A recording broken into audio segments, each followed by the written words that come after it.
Nandito kami sa pinaka-tuktok, nag-hike. Ganito pala yun.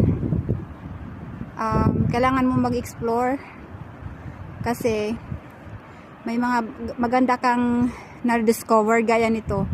Hindi ko naman kasi alam na may ganito. Yung nag-hike ako kanina, wala akong idea. Yung parang ano lang, na-curious lang ako kung ano yung itsura kung nasa taas ka. Hanggang tuloy.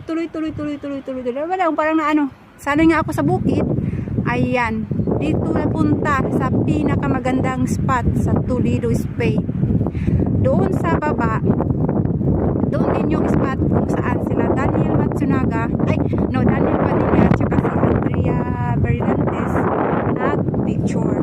Kaya makita mo yan at saka yan. Tingnan mo yung sa vlog nila.